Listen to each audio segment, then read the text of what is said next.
Capítulo 30. Cuando se alzó el telón. Sería agradable poder dejar registrado que después de la reconciliación en el mirador, Emily y la tía Elizabeth vivieron en absoluta concordia y armonía. Pero la verdad es que las cosas siguieron más o menos igual que antes. Emily avanzaba despacio y trataba de mezclar la sabiduría de la serpiente y la inocencia de la paloma en proporciones prácticas, pero los puntos de vista de los dos eran tan diferentes que no podía no haber choques. No hablaban el mismo idioma. No podía no haber malentendidos. Y sin embargo, había una diferencia vital. Elizabeth Murray había aprendido una lección importante: que no hay una ley de lo que es justo para los niños y otra de lo que es justo para los adultos.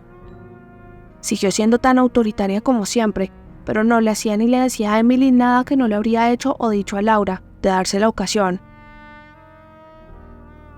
Emily, por su parte, había descubierto el hecho de que por debajo de su superficie de frialdad y severidad, la tía Elizabeth en realidad tenía afecto por ella, y era maravillosa la diferencia que ello suponía. Le quitaba las manías y a las palabras de la tía Elizabeth todo sarcasmo, y curaba por completo una herida no demasiado consciente que Emily guardaba en el corazón desde que la echaran a suertes en Maywood.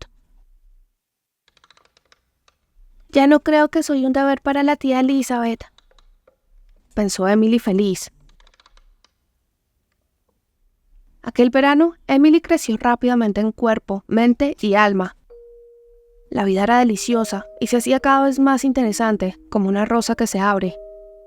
Las formas de la belleza llenaban su imaginación y ella las transfería de la mejor manera posible al papel, aunque en este nunca eran tan hermosas, y Emily experimentaba los dolorosos momentos en que el verdadero artista descubre que nunca sobre la tela del pintor vive el encanto que ha soñado su fantasía.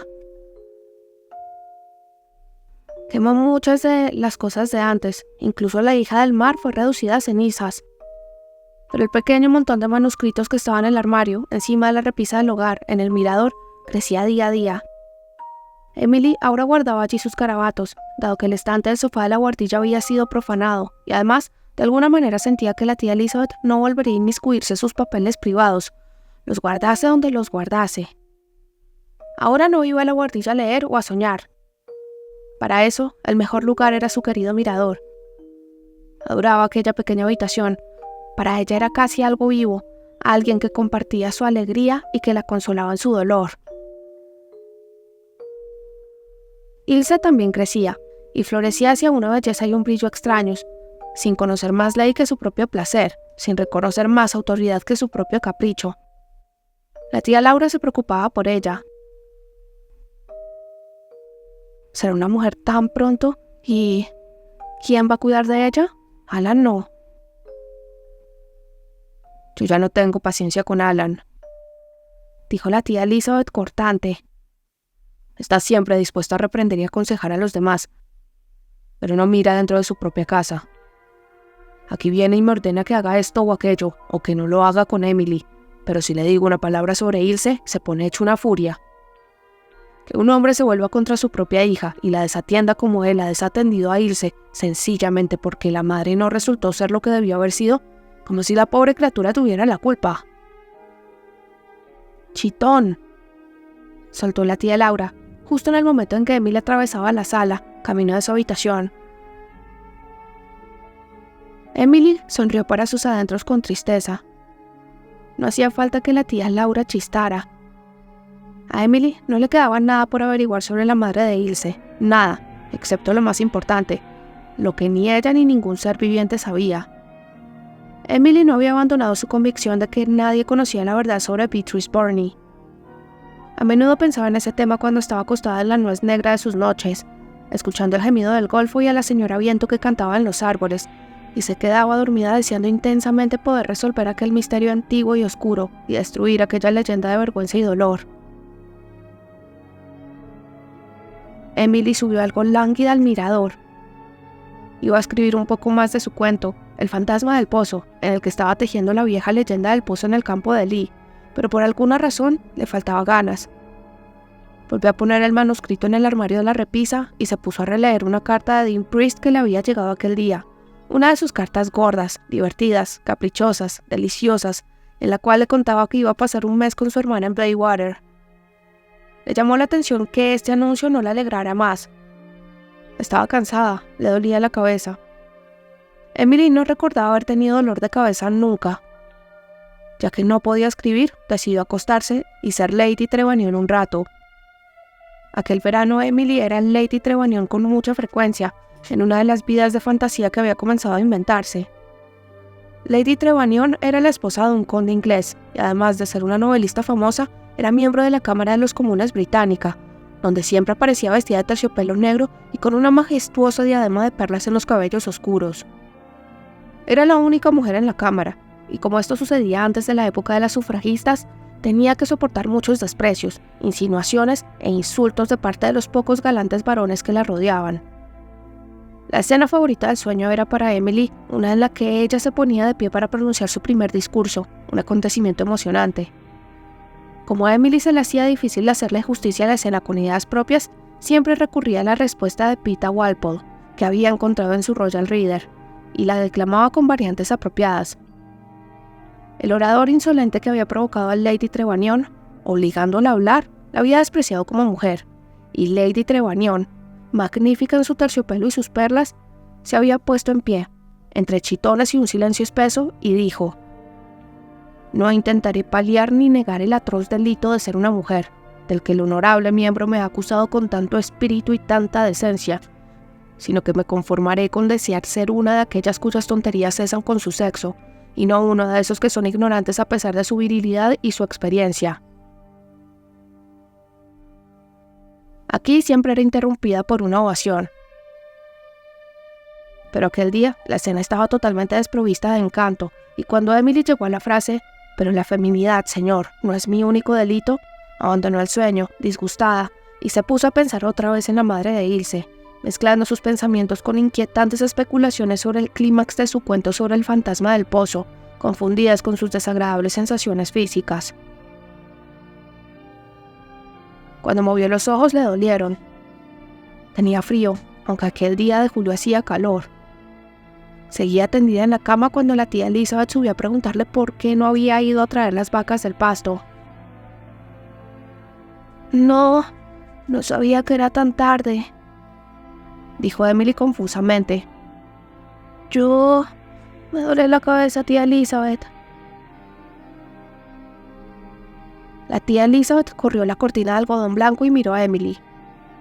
La vio muy colorada y le tomó el pulso. Entonces le indicó que se quedara allí, bajó y mandó a Perry a buscar al doctor Burnley. «Probablemente sea sarampión», dijo el doctor, tan enfurruñado como de costumbre. Emily no estaba todavía tan enferma como para que él se pusiera cariñoso. «Hay un brote en Derry Pond. ¿Pudo haberse contagiado de alguien?» «Hace unos 2 días estuvieron los 2 hijos de Jimmy Joe Bell. Ella jugó con ellos. Siempre juega con gente con la que no tendría que tratarse. Pero no he oído nada de que estuvieran enfermos». Jimmy Joe Bell, cuando se lo preguntaron directamente, confesó que sus pequeños habían caído en cama con sarampión al día siguiente de estar en la luna nueva. Por lo tanto, no cabía duda sobre la naturaleza de la enfermedad de Emily. «Al parecer es un sarampión muy fuerte», dijo el doctor. «Muchos niños de Derry Pond han muerto. Aunque casi todos eran franceses, los dejaba levantarse de la cama antes de tiempo y cogían frío. No te preocupes por Emily. Es mejor que pase el sarampión de una vez por todas. Manténla calientita y en la habitación a oscuras. Vendré a verla mañana por la mañana». En los 4 o 5 días siguientes, nadie se asustó mucho. El sarampión es una enfermedad que hay que pasar. La tía Elizabeth cuidaba mucho a Emily y dormía en un sofá que pusieron en el mirador. Hasta dejaba la ventana abierta durante la noche. A pesar de eso, tal vez la tía Elizabeth pensó que a raíz de esto, Emily estaba cada día más enferma y al 5.º día empeoró. La fiebre le subió mucho y comenzó a delirar. El doctor Burnley fue a verla, cambió de expresión, frunció el entrecejo y cambió el remedio que le había dado. «Me han mandado llamar de Whitecross por un caso grave de neumonía», dijo. y mañana por la mañana tengo que ir a Charlottetown para estar presente en la operación de la señora Jackwell. Le prometí que iría. Regresaré al atardecer. Emily está muy inquieta. Es evidente que su organismo tan excitable es muy susceptible a la fiebre. ¿Qué son esas tonterías que dice de la señora Viento? Ay, no sé, respondió la tía Elizabeth preocupada. Se pasa todo el tiempo diciendo esas tonterías, incluso cuando está bien. Alan, dímelo francamente, ¿hay algún peligro? Siempre hay peligro en este tipo de sarampión. No me gustan los síntomas. La erupción tendría que haber aparecido ya, y sin embargo no hay señales. Tiene mucha fiebre, pero no creo que debamos alarmarnos por ahora. Si creyera lo contrario, no iría a la ciudad. Manténla lo más quieta posible. Complácele cualquier capricho si puedes. No me gusta esa intranquilidad mental. Parece muy alterada, como si algo le preocupara mucho. ¿Ha tenido algo en la cabeza últimamente? No que yo sepa, dijo la tía Elizabeth. De pronto se dio cuenta, con pena, de que en realidad no sabía mucho de la mente de la niña. Emily nunca habría ido a contarle a ella sus problemas y preocupaciones. Emily, ¿qué es lo que te preocupa?, preguntó el doctor Purley con suavidad, con mucha suavidad.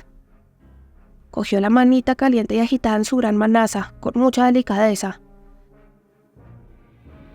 Emily levantó la mirada con los ojos muy abiertos, brillantes por la fiebre. Ella no pudo haber hecho eso. No pudo haber hecho eso. Claro que no pudo, dijo el doctor animadamente. No te preocupes, no lo hizo. Sus ojos le enviaron un mensaje a Elizabeth. ¿Qué quiere decir? Pero Elizabeth negó con la cabeza. ¿De quién hablas, querida?, le preguntó a Emily. Era la primera vez que le decía querida.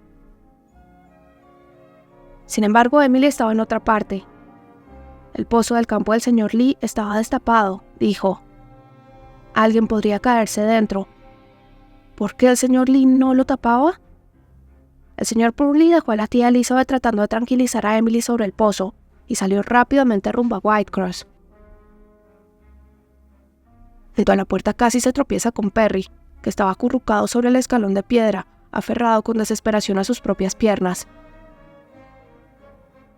¿Cómo está Emily?, preguntó, agarrando al médico por el abrigo. No me molestes, estoy apurado, bramó el doctor. No me dice cómo está Emily, no me cuelgo de su abrigo hasta que le salten las costuras, soltó Perry empecinado. No puedo sacarles ni una palabra con sentido a esas viejas señoritas. Dígamelo usted. Está muy enferma, pero creo que todavía no hay razón para asustarse. El doctor le dio otro tironcito a su abrigo, pero Perry no lo soltó hasta no terminar de hablar. Tiene que curarla, dijo. Si le pasa algo a Emily, me ahogaré en el estanque. Recuérdelo. Lo soltó tan súbitamente que el doctor Purley estuvo a punto de caerse de cabeza al suelo. Entonces, Perry volvió a acurrucarse en el escalón. Se quedó allí hasta que Laura y el primo Jimmy se fueron a la cama, y entonces se metió en la casa y se sentó en la escalera, desde donde podía oír cualquier ruido procedente de la habitación de Emily. Permaneció sentado allí toda la noche, con los puños apretados, como haciendo guardia contra un enemigo invisible. Elizabeth Murray cuidó a Emily hasta las 2, y entonces Laura ocupó su lugar. Ha delirado mucho, dijo la tía Elizabeth. Como quisiera saber qué es lo que la preocupa. Hay algo, estoy segura. No es nada más que un delirio. No deja de repetir. Ella no pudo haberlo hecho. Con una entonación tan implorante. Ay, Laura, ¿te acuerdas de cuando leí sus cartas? ¿Te parece que se referirá a mí? Laura negó con la cabeza. Nunca había visto a Elizabeth tan conmocionada. Si la niña no se cura, dijo la tía Elizabeth. No dijo más y salió rápidamente de la habitación. Laura se sentó junto a la cama. Estaba pálida y agotada por su propia preocupación y el cansancio, porque no había podido dormir. Quería a Emily como si fuera su hija, y el miedo espantoso que se había apoderado de su corazón no la abandonaba ni un instante. Se puso a rezar mentalmente. Emily cayó en un sopor agitado que duró hasta que el gris del alba penetró por el mirador. Entonces abrió los ojos y miró a la tía Laura, a través de la tía Laura, más allá de ella. «La veo venir por los campos», dijo con voz alta y clara. «Viene muy contenta cantando, pensando en su hijita. ¡Ay, apártala, apártala! No ve el pozo, está tan oscuro que no lo ve. ¡Ay, se ha caído dentro del pozo, se ha caído!» La voz de Emily subió hasta convertirse en un alarido penetrante que llegó hasta la habitación de la tía Elizabeth y la hizo venir corriendo por el vestíbulo con su camisón de franela. «Laura, ¿qué pasa?» Laura trataba de calmar a Emily, que luchaba por incorporarse en la cama. Tenía las mejillas rojas y los ojos seguían con una mirada distante, enloquecida. Emily, querida, has tenido una pesadilla. El viejo pozo de lino está destapado. Nadie ha caído dentro del pozo. «Sí, se cayó», dijo Emily con voz aguda. «Ella se cayó.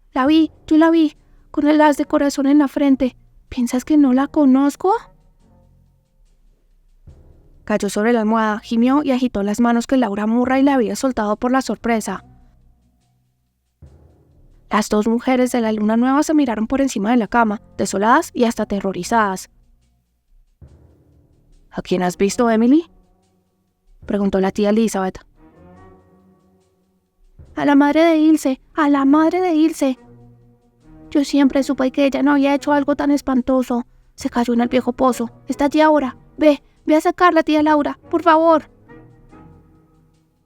Sí, claro que la sacaremos, querida», dijo la tía Laura tranquilizadora. Emily se sentó en la cama y miró otra vez a la tía Laura. Esta vez no miró a través de ella, sino dentro de ella. Laura Murray sintió que aquellos ojos ardientes le leían el alma. «Me estás mintiendo», gritó Emily. «No vas a ir a tratar de sacarla. Lo dices para que me calle. Tía Elizabeth». Rápidamente se volvió y le cogió la mano. «Tú lo harás por mí, ¿verdad? Vas a ir y la vas a sacar del viejo pozo, ¿verdad?» Elizabeth recordó que el Dr. Burnley había dicho que había que complacer los caprichos de Emily. Estaba aterrada con el estado de la niña. «Sí, la sacaré si todavía está allí», respondió. Emily le soltó la mano y se dejó caer. La mirada desesperada desapareció de sus ojos. Una gran calma repentina se apoderó de su carita angustiada. «Sé que mantendrás tu palabra», dijo. «Eres muy severa, pero tú nunca mientes, tía Elizabeth». Elizabeth Murray volvió a su habitación y se vistió con dedos temblorosos. Poco después, cuando Emily había caído en un sueño tranquilo, Laura bajó y oyó a Elizabeth dándole algunas órdenes al primo Jimmy en la cocina. «Elizabeth, ¿no estarás pensando en serio hacer revisar ese viejo pozo?» «Sí», dijo Elizabeth resuelta. «Sé que es una tontería, lo sé también como tú, pero tuve que prometérselo para tranquilizarla y cumpliré mi promesa.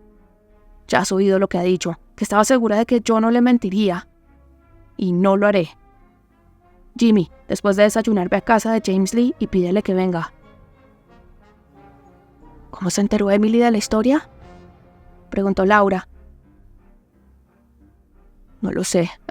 Alguien se la contó sin duda. Tal vez ese viejo demonio de Nancy Priest. No importa quién fue, la conoce y la cuestión es mantenerla tranquila. No es tan complicado poner escaleras en el pozo y hacer que baje a alguien. Lo que pasa es que es muy absurdo. Se reirán de nosotras por tontas», protestó Laura, cuya porción de orgullo Murray se revelaba violentamente. «Además es reabrir todo el escándalo».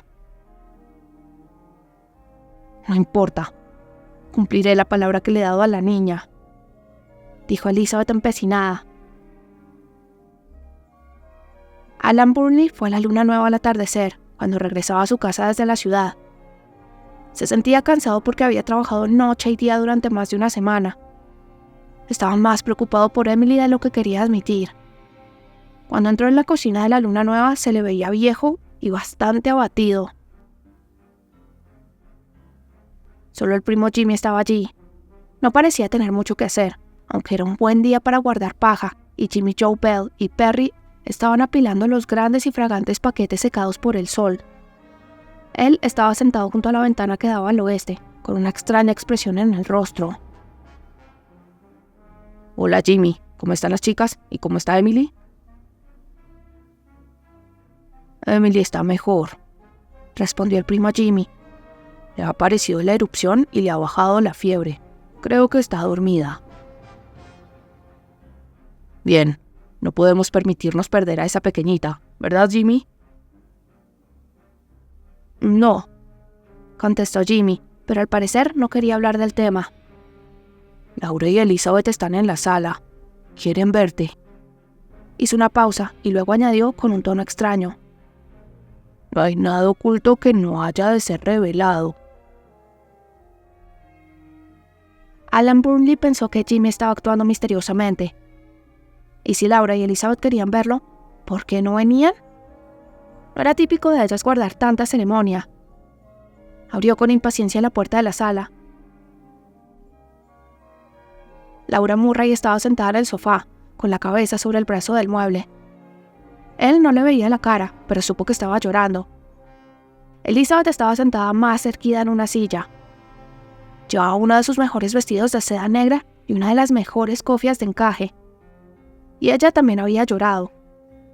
El doctor Burnley nunca daba demasiada importancia a las lágrimas de Laura, fáciles como las de la mayoría de las mujeres.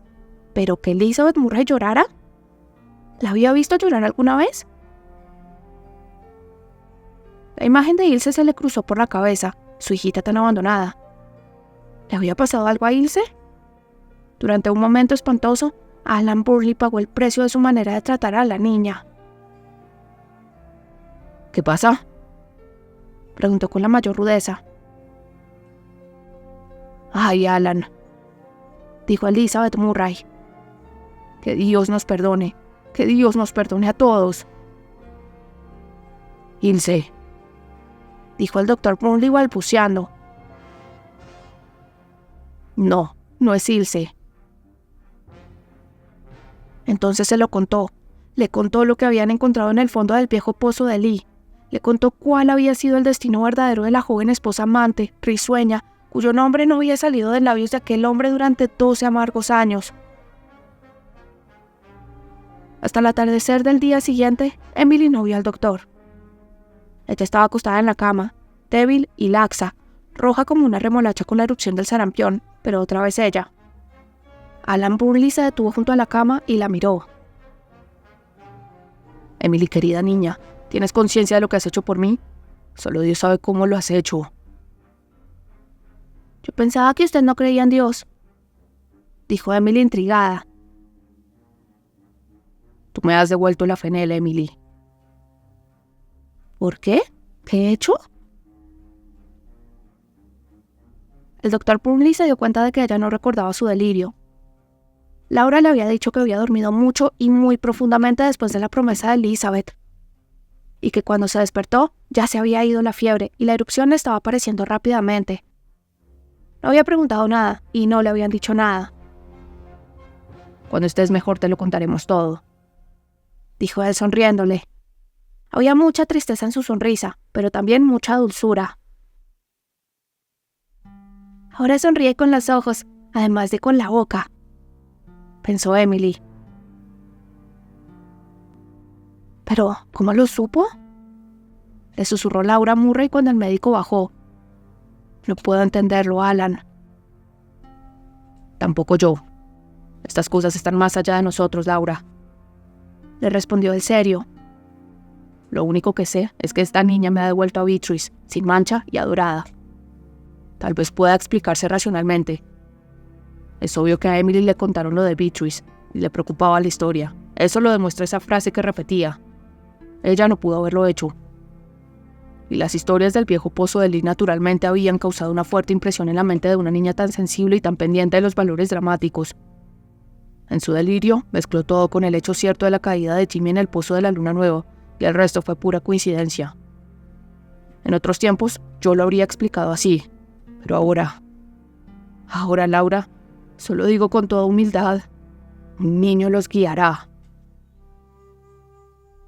La madre de nuestra madrastra era escocesa de las Highlands. Parece que tenía una segunda visión, dijo Elizabeth.